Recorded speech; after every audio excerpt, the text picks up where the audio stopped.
Let's go back to former NTSB Robert Sumwalt. Robert, we're hearing now that there were 2 adults, 3 children on this helicopter. One of our reporters said that a witness told her that they heard a noise, a boom, something to that effect. What are your just initial thoughts on that? Would that sort of noise happen on impact to the water when the helicopter hits the water?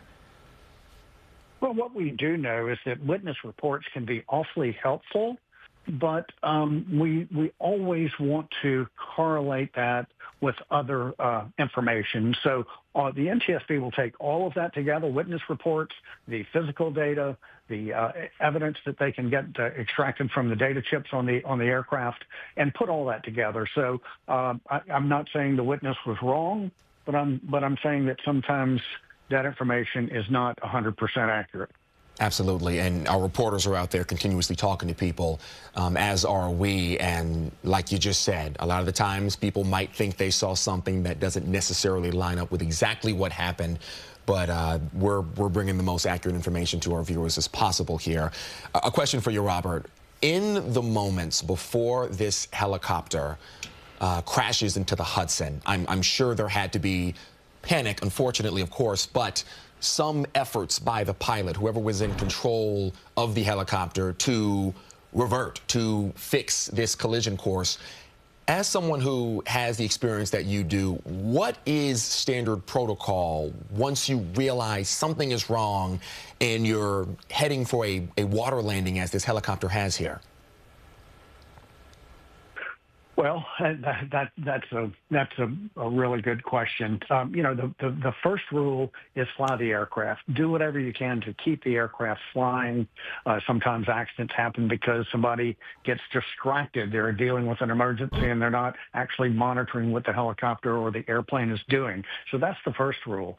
They say aviate, navigate, and communicate. So if there was no distress call, for example, that would be because communicating to ATC is the last of those priorities. So, again, this is going to be a jigsaw puzzle. The NTSB is going to take it all. They're going to take all the evidence. They're going to lay it all out. Maybe not physically lay it out, but they're going to sort it all out.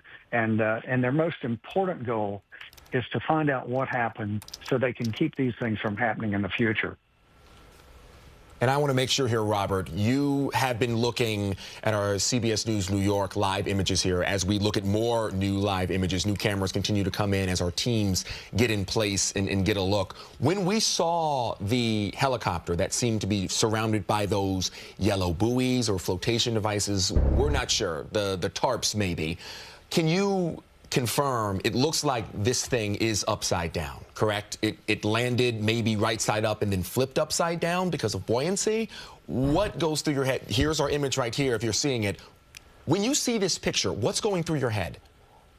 Yeah, and being in Houston, I now don't have the current WCBS feed any longer, unfortunately, but that was something that I saw on X, is that it actually did look like the helicopter had submarined to where it had just flipped, that the body of the fuselage was underwater and the floats, the skids with the flotation devices were floating on the water, so it was completely upside down.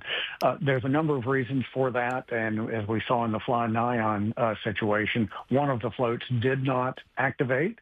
In this particular case, if what we're seeing is what we think we're seeing, it does appear that both the floats did inflate, but that's all going to have to be determined. If it had floats, why did it flip over? So a lot of unanswered questions right now.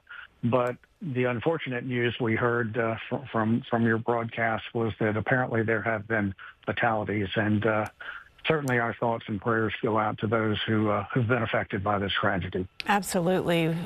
There's always the human factor to these stories, and it's something that is first and foremost on our mind as we cover this accident, Robert.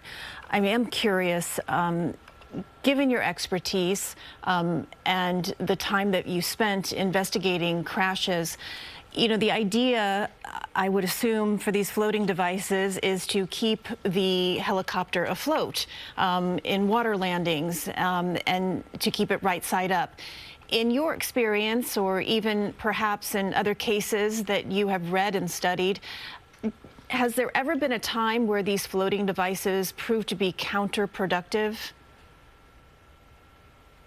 Great question. I cannot think of a case where they were counterproductive,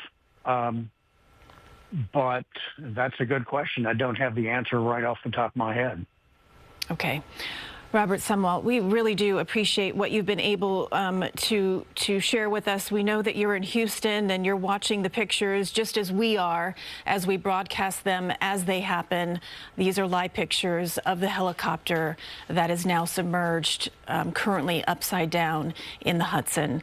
I know it's challenging for you, Robert, to give your perspective when you're speaking to us in another state, but we do appreciate your patience and your time. Let's go back to Jennifer Bisram now, continuing our team coverage. Once again, she is at Pier 40, where there is a very heavy presence for rescue personnel on the Hudson side of the river. Jennifer, have you been able to learn anything more about what took place here this afternoon? You know, I just got off the phone with FDNY, Christine, and they say things are still fluid. They're trying to get the numbers right now. They're trying to, their search and rescue teams are out there just trying to rescue anyone who may have been on that helicopter. The NYPD confirming, though, at this moment, at least 5 people were on that helicopter. They're saying at least 2 adults and 3 children. And again, sadly, 1 person we learn is presumed dead at this hour. But again, Christine, those numbers could change at any point as information is coming in at this hour. As mentioned to you before earlier in this broadcast, there are lots of emergency vehicles. You could probably even hear right now the sirens from the ambulance, EMS crews, FDNY, NYPD, all here at this hour, just sitting here trying to figure out exactly what happened. If you look here on the Hudson, you can see lots of emergency crews there as well. Also, off of the water, there are lots of search and rescue teams here as well. We've seen a lot of EMS workers with bringing stretchers closer to the water. This area is blocked off to us right now. But again, I'm not sure if Sean can show you there. There are dozens of FDNY and EMS crews there. And like I mentioned, they have been bringing stretchers to this area right now. But again, it's still most of the efforts that are taking place right now, from what we understand, is on the New Jersey side. But again, they are here and ready. I did ask police if there is going to be a press conference here soon, and they tell us one will take place, but it will take place, of course, as they get more information. But again, sad day here on the Hudson.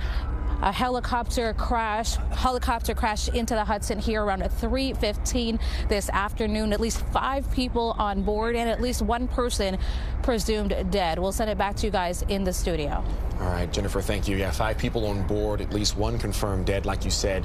At least 2 adults, 3 children, 2 people pulled from the water, but we're working on learning their condition. Jennifer, we'll check back in with you here in a short little bit. We do have another reporter out right now, Alicia Reed, who we just heard from a little while ago. She spoke to, I wouldn't say witnesses, but people who undoubtedly heard a loud bang when this helicopter might have gone down. Walk us through what you're seeing now and if you have any new information.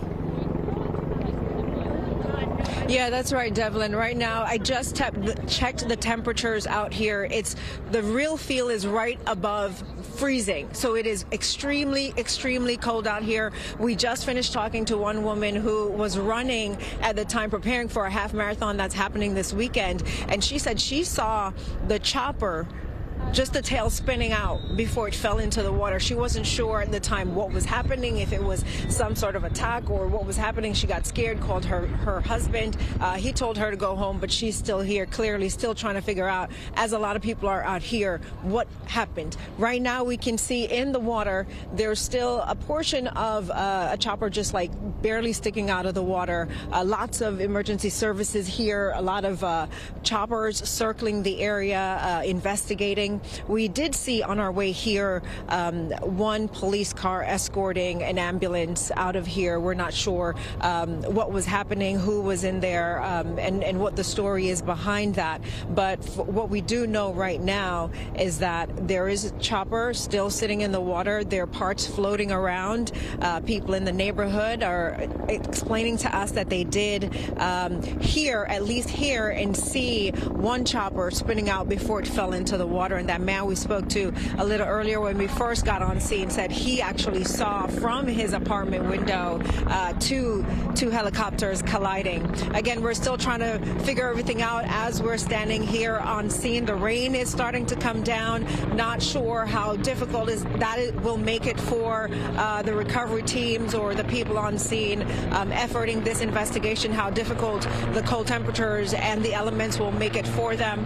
But and visibility is really poor here as well. The skies are quite ominous. But we are standing around waiting to find out from authorities exactly what is happening. And of course, as soon as we get any additional information, we will bring it right to you. Okay, Alicia Reed reporting for us from Jersey City, the New Jersey side of the Hudson there with the latest on the situation from her point of view. Jennifer Bisram, let's go to her. She is at Pier 40. She has some new information for us. Jen, what have you been able to learn?